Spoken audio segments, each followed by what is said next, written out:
Mom said we're canceling Halloween this year. Too expensive, she told me. Don't send money, don't bring the kids. So I didn't. I tossed the candy list aside, told Ethan and Lily Grandma needed rest. But 2 days later, my phone buzzed a bank alert from the credit card I'd co-signed for my parents.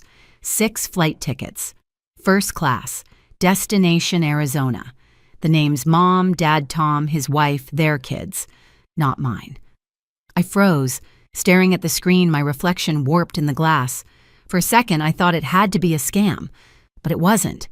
They hadn't canceled Halloween, just us. I grew up believing my parents were good people.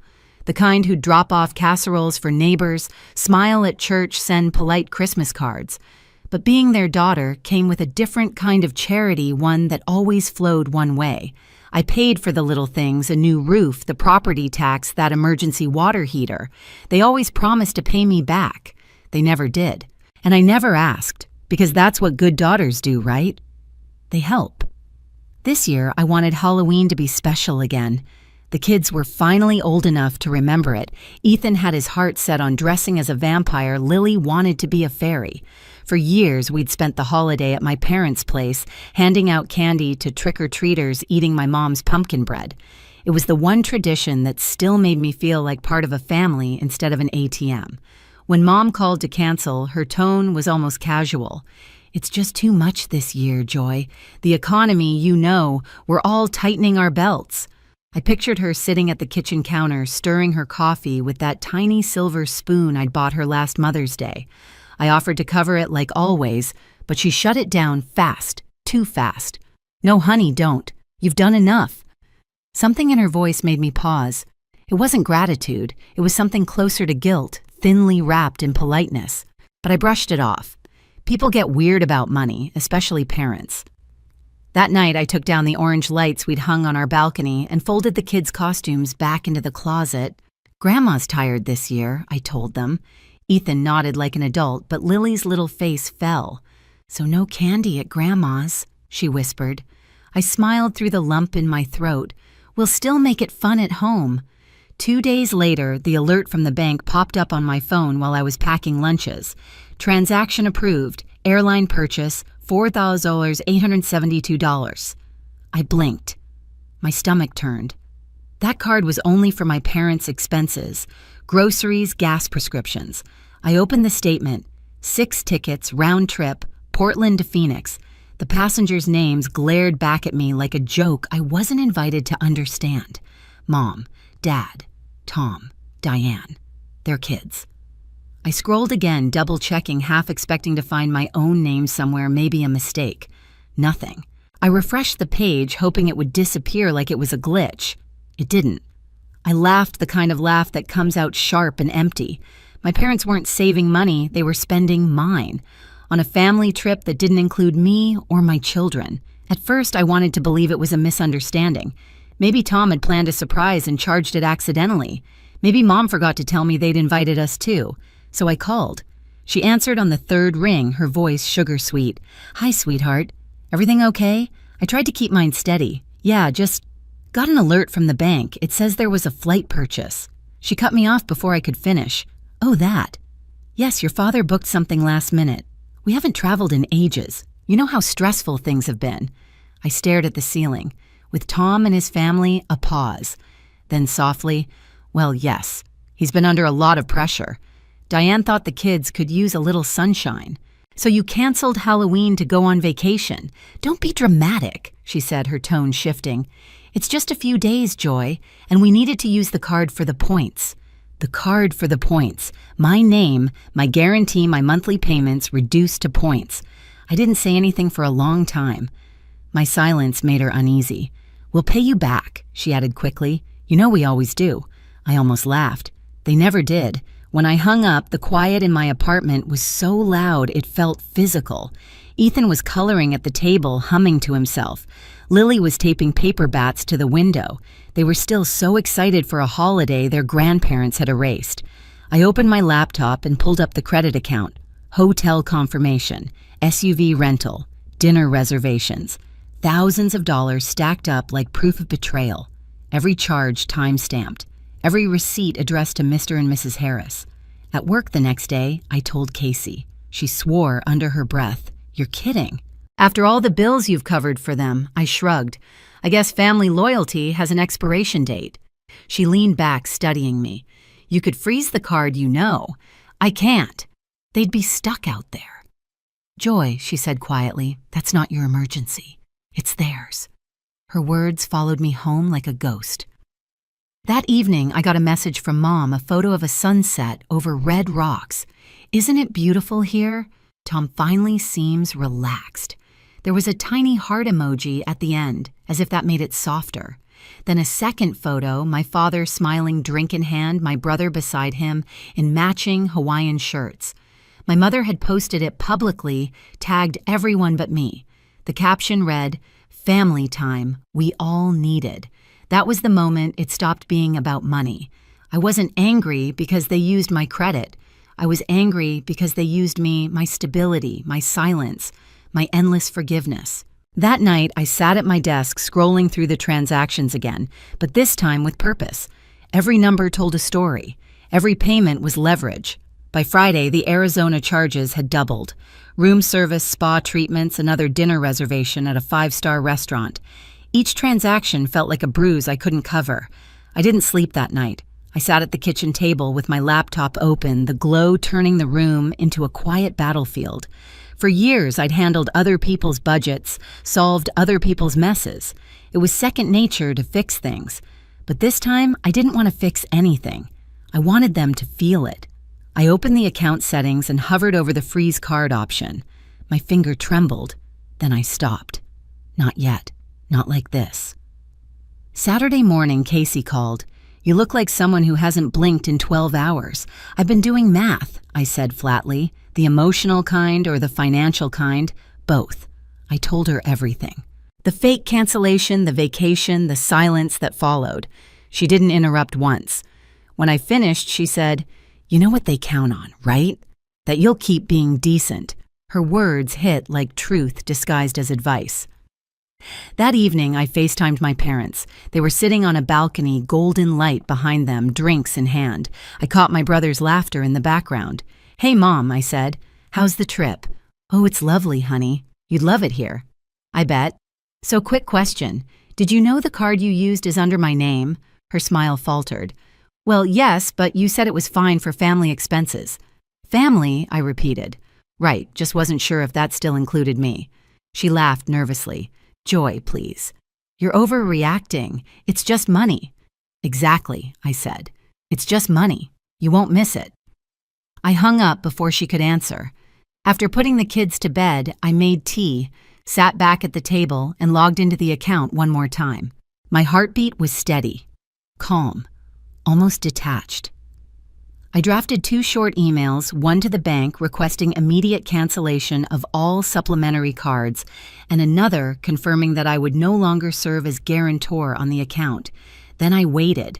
By Sunday morning, the first text arrived from Mom, honey. Something's wrong with the card. Hotel says it's declined.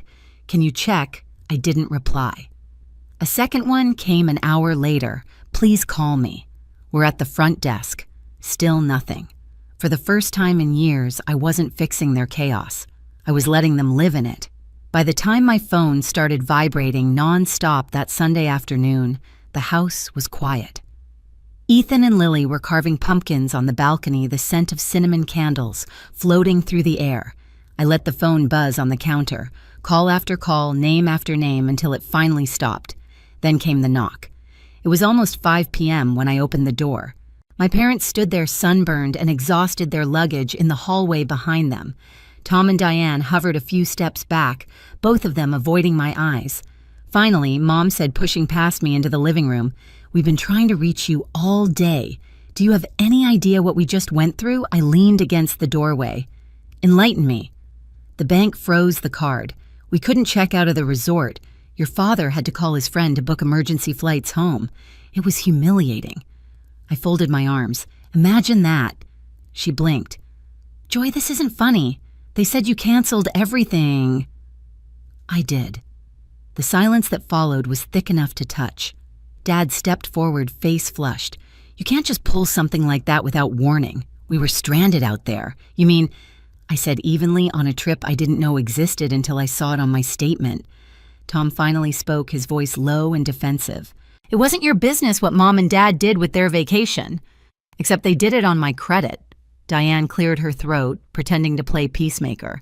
I think this is just a misunderstanding. Your mom thought I cut her off. My mom thought she could lie. She thought she could cancel Halloween for my kids, take the money I used to support them, and spend it on margaritas in Arizona. Mom's face tightened. Don't twist it like that. We just needed a break. Then you should have taken one, I said softly, with your own money. Dad's voice rose. You're being ungrateful, Joy, after everything we've done for you. That word ungrateful hit like static in my head.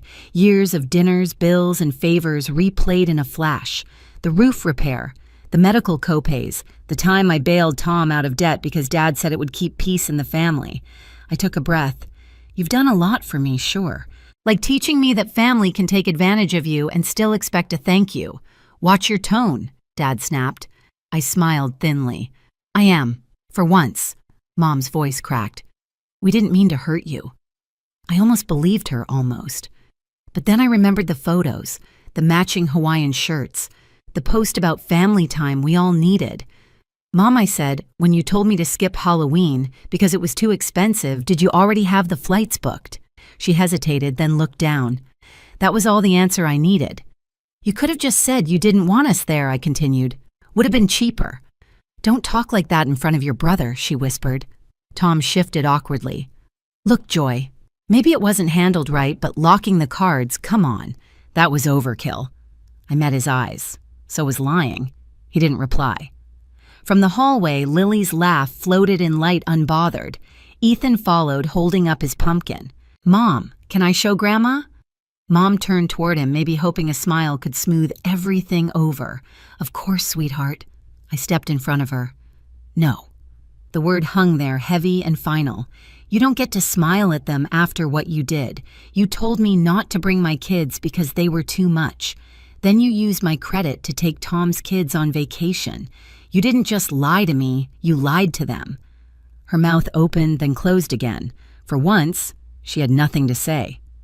Dad rubbed his temples. What do you want from us? An apology? No, I said. Accountability. I walked over to the counter, picked up a stack of papers I'd printed that morning.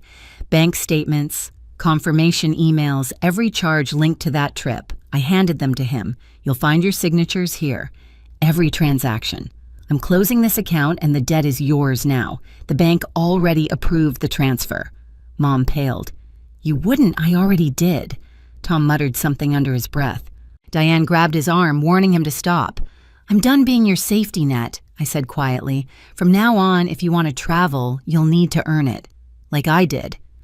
Dad looked like he wanted to argue but couldn't find the words. Mom's eyes glistened. You're punishing us. No, I said. I'm freeing myself. Behind me, Lily tugged at my sleeve. Mom, are we still carving pumpkins? I smiled at her. Yeah, baby, we are. When I turned back, my parents were already at the door gathering their things. Tom mumbled a goodbye. Diane avoided my gaze entirely.